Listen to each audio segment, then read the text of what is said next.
అతి సాధారణ కుటుంబంలో పుట్టి కిరోసిన్ దీపాల వెలుగులో చదువుకున్న మాజీ ప్రధాని మన్మోహన్ సింగ్ దేశ అత్యున్నత స్థానానికి చేరుకున్నారు. ప్రధానిగా 10 ఏళ్లు గొప్ప సేవలందించారు. యూపీఏ హయాంలో 2004 నుంచి 2014 వరకు ప్రధానిగా బాధ్యతలు చేపట్టారు. దేశంలోని గొప్ప రాజనీతిజ్ఞులలో ఒకరు, ఉన్నత విద్యావంతులు, మృదు స్వభావి, వినయంగా ఉండే నాయకుడు మన్మోహన్ సింగ్ వరుసగా 2 సార్లు భారతదేశ ప్రధానిగా ఉండి చరిత్రలో నిలిచిపోయే మార్పులు తెచ్చారు. 1991లో భారత్ తీవ్ర ఆర్థిక సంక్షోభ పరిస్థితిని ఎదుర్కొంటుంది. దేశ ద్రవ్యలోటు జీడీపీలో 8.5%, కరెంటు ఖాతాలోటు జీడీపీలో 3.5%కి చేరింది. ద్రవ్యోల్బణం 2 అంకెల స్థాయికి చేరి సామాన్య ప్రజలకు భారంగా మారింది. విదేశీ మారకపు నిల్వలు కూడా అడుగంటాయి. కేవలం 2 వారాల దిగుమతులకు చెల్లింపులు చేసేంత స్థాయిలోనే ఉన్నాయి. అదే సమయంలో రుణ చెల్లింపు వైఫల్యం ముప్పు కూడా దేశాన్ని వెంటాడుతోంది. అంటే సావరిన్ డిఫాల్ట్ అని అర్థం. అప్పుడే కొత్తగా ప్రధాని బాధ్యతలు చేపట్టిన పివి నరసింహారావు ఈ పరిస్థితిని చక్కదిద్దడంపై సీరియస్గా ఫోకస్ పెట్టారు. పాలిటిక్స్తో ఎలాంటి సంబంధం లేని మన్మోహన్ సింగ్కి ఆర్థిక శాఖ మంత్రిగా బాధ్యతలు అప్పగించారు. ఒక్క మాటలో చెప్పాలంటే పివి చెక్కిన శిల్పమే మన్మోహన్ సింగ్. అంతకుముందు ఆర్బీఐ గవర్నర్గా పనిచేసిన అనుభవం ఉండడంతో మన్మోహన్కు ఈ కీలక బాధ్యతలను అప్పగించారు పివి. ప్రధానిగా పివి బాధ్యతలు చేపట్టాక మన్మోహన్ జీవితం మరో మలుపు తిరిగిందనే చెప్పాలి. దేశాన్ని సంస్కరణల పదంలో పరిగెత్తించాలనే ఉద్దేశంతో పివి ఆయనను కేంద్ర ఆర్థిక శాఖ మంత్రిగా ఎంచుకున్నారు. రాజకీయేతర వ్యక్తిని ఆర్థిక మంత్రిగా నియమించడంతో అప్పట్లో అందరూ ఆశ్చర్యపోయారు. అయితే ఆయన తన పనితీరుతో అందరికీ సమాధానం చెప్పారు మన్మోహన్. ఈ ఇద్దరు కలిసి దేశ ఆర్థిక రథాన్ని పరుగులు పెట్టించారు. ఇలా మన్మోహన్ పేరు దేశవ్యాప్తంగా మారుమోగిపోయింది. అయితే ఇక్కడ ఒక ఇంట్రెస్టింగ్ న్యూస్ ఏంటంటే పివి తనను ఆర్థిక శాఖ మంత్రిగా సెలెక్ట్ చేసుకున్నారన్న విషయం తెలిసాక మన్మోహన్ ఆశ్చర్యపోయారట. అప్పుడే కొంతమంది తనపై నెగటివ్ కామెంట్స్ కూడా చేశారట. తనను బలిపశువును చేస్తున్నారని కొందరు ఫ్రెండ్స్ అన్నారట. కానీ తాను మాత్రం విమర్శలను పట్టించుకోకుండా దేశ రాజకీయ చరిత్రలో ఒక అధ్యాయం లిఖించే అవకాశం వచ్చిందని సంతోషపడ్డానని చాలా ఇంటర్వ్యూలో చెప్పారు మన్మోహన్. 1992లో పివి, మన్మోహన్ సింగ్ కలిసి ప్రవేశపెట్టిన ఆర్థిక సంస్కరణలే ప్రపంచంలో మన దేశం తలెత్తుకొని నిలబడేలా చేశాయని ఆర్థిక రంగ నిపుణులు ఇప్పటికీ గుర్తు చేస్తుంటారు. అలా మన పివికి గురువుకు తగ్గ శిష్యుడిగా మన్మోహన్ మంచి పేరు తెచ్చుకున్నారు. మాటలు లేవు, మాట్లాడేది లేదు, చేయాల్సిన పనులు చేసుకుంటూ వెళ్లే మౌన మునులుగా ఈ ఇరువురు దేశ సేవలో తరించారు. అప్పటికే అస్తవ్యస్తంగా ఉన్న ఆర్థిక వ్యవస్థను ఆర్థిక శాఖ మంత్రిగా బాధ్యతలు చేపట్టాక గాడిన పెట్టే పనిని మన్మోహన్ చేపట్టారు. పివి అంచనాలను సాకారం చేస్తూ ఆర్థిక రథాన్ని పరుగులు పెట్టించారు. దీంతో ప్రపంచవ్యాప్తంగా పివి మన్మోహన్ జోడీకి మంచి మార్కులు పడ్డాయి.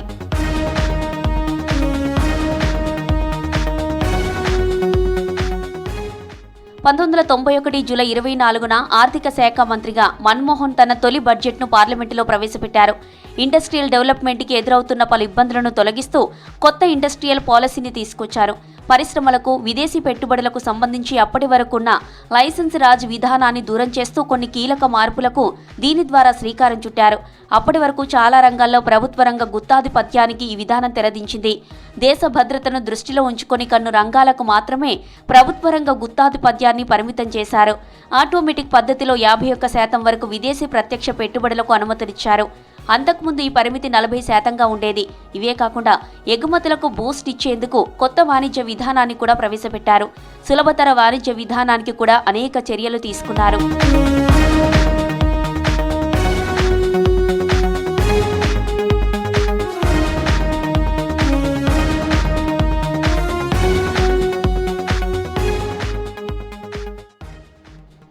ఆర్థిక మంత్రిగా మన్మోహన్ బాధ్యతలు చేపట్టాక సావరిన్ డిఫాల్ట్ ముప్పు నుంచి దేశాన్ని గట్టెక్కించడానికి తొలి ప్రాధాన్యం ఇచ్చారు.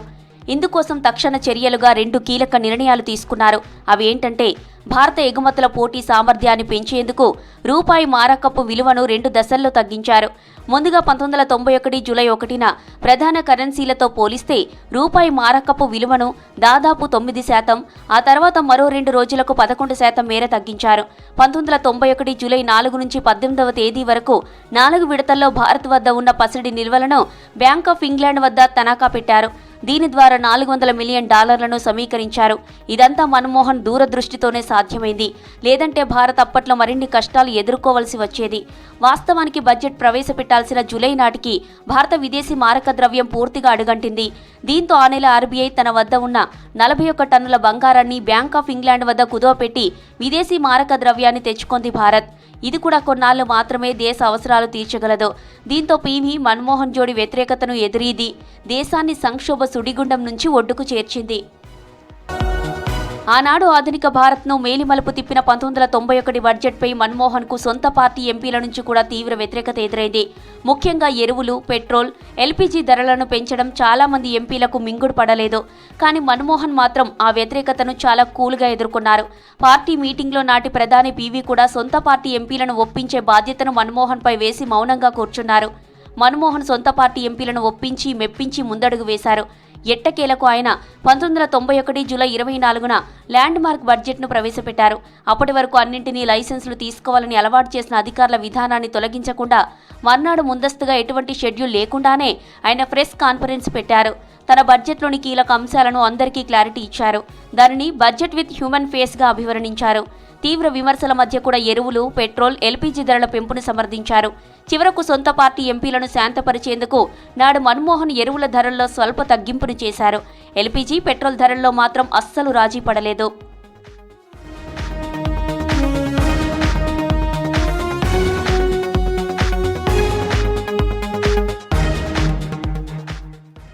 ఆర్బీఐ 15వ గవర్నర్గాను మన్మోహన్ సింగ్ భారత ఎకనామీపై గణనీయమైన ప్రభావం చూపారు.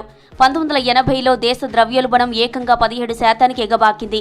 ఆ సమయంలో అంటే 1982 సెప్టెంబర్ 16 నుంచి 1985 జనవరి 14వ తేదీ వరకు ఆర్బీఐ గవర్నర్గా పనిచేసిన టైంలో ఒక నియంత్రణ సంస్థ అధిపతి హోదాలో బ్యాంకు రేటు, రుణ రేట్లను భారీగా పెంచారు. క్యాష్ సప్లైను తగ్గించేందుకు నగదు నిల్వల నిష్పత్తిని పెంచారు. దీని ద్వారా ధరలు తగ్గడానికి దోహదపడ్డారు. ఆర్థికాభివృద్ధికి ఊతమిచ్చేందుకు వడ్డీ రేట్లను మెరుగ్గా నిర్వహించడంపైన ఫోకస్ పెట్టారు. 1980లో 6 ప్రైవేటు రంగ బ్యాంకుల జాతీయీకరణలోనూ కీలక పాత్ర పోషించారు మన్మోహన్ సింగ్. భారత క్యాపిటల్ మార్కెట్లు అభివృద్ధి చెందేందుకు కొత్తగా సంస్కరణలు తీసుకొచ్చారు. నేషనల్ స్టాక్ ఎక్స్చేంజ్ ఏర్పాటుతో పాటు స్క్రీన్ ఆధారిత ట్రేడింగ్ను ప్రవేశపెట్టారు. విదేశీ మారకాన్ని బెటర్గా రన్ చేసేందుకు సంస్కరణలు తెచ్చారు. గ్రామాల్లో ఉండే పబ్లిక్కు, రైతులకు బ్యాంకు రుణాలు ఈజీగా అందేలా పలు సర్వీసులను స్టార్ట్ చేశారు. ప్రాంతీయ గ్రామీణ బ్యాంకులను తీసుకొచ్చారు.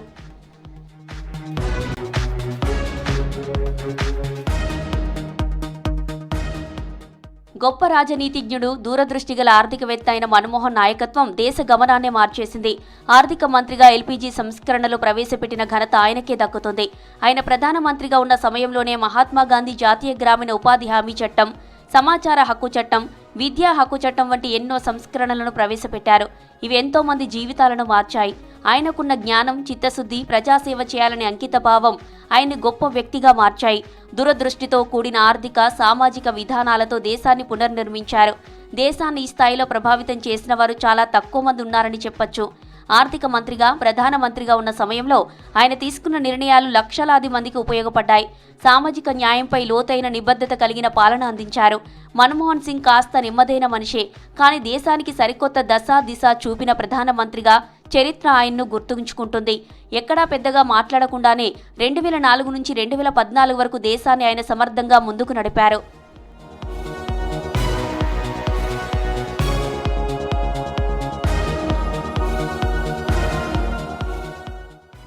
తెలంగాణ ప్రజలు ఎన్నో దశాబ్దాల ప్రత్యేక రాష్ట్ర డిమాండ్ మన్మోహన్ హయాంలోనే నెరవేరింది. నాడు ప్రధానిగా ఉన్న ఆయన ఎంతో రాజనీతితో వ్యవహరించారు. విభజనకు అనుకూలంగా ఉన్నా, అనుకూలంగా లేని నాయకులతో పలు దఫాలుగా చర్చలు జరిపారు. సామరస్యంగా విభజన చేయడానికి ఎంతో కృషి చేశారు. రాష్ట్ర విభజన ఆవశ్యకతను గుర్తిస్తూనే ఆ తర్వాత వచ్చే సమస్యలను ప్రస్తావించారు. విభజన ఏపీకి ప్రత్యేక హోదా ఇవ్వాలని ముందుగా చెప్పింది మన్మోహనే.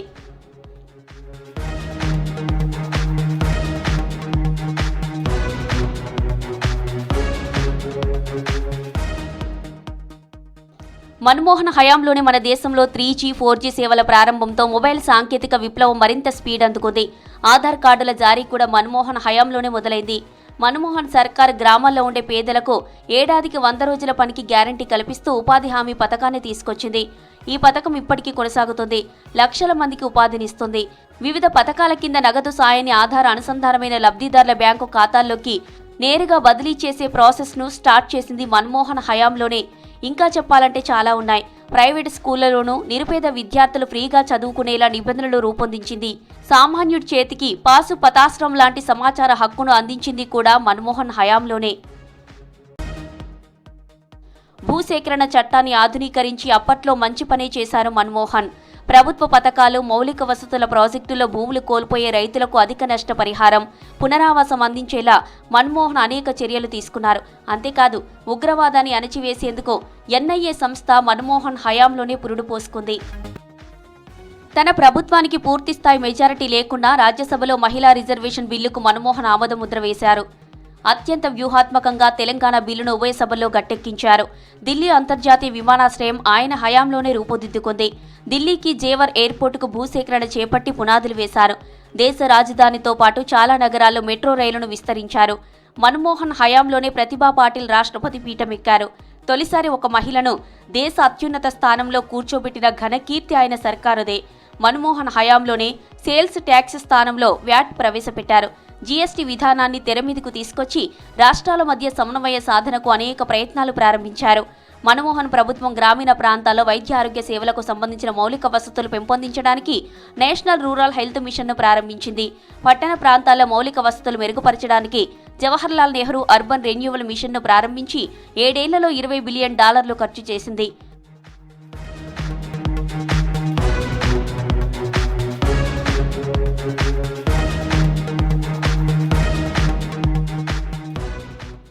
దేశంలో 3 కోట్ల మంది చిన్న, సన్నకారు రైతులకు 72,000 కోట్ల రుణమాఫీ చేసిన ఘనత ఆనాటి మన్మోహన్ ప్రభుత్వానికి దక్కుతుంది. రుణమాఫీపై ఆయన సర్కారు తీసుకున్న సాహసోపేత నిర్ణయం కారణంగానే 2009లో యూపీఏ వరుసగా రెండోసారి అధికారంలోకి రాగలిగింది. దాన్ని స్ఫూర్తిగా తీసుకుని ఆ తర్వాత చాలా రాష్ట్ర ప్రభుత్వాలు రైతు రుణమాఫీ హామీతో ఎన్నికలకు వెళ్లి గెలిచాయి కూడా. మన్మోహన్ హయాంలోనే విదర్భ, బూందేల్ఖండ్ ప్రాంతాల్లో రైతు ఆత్మహత్యల నివారణ కోసం ప్రత్యేక ప్యాకేజీలు ప్రకటించారు.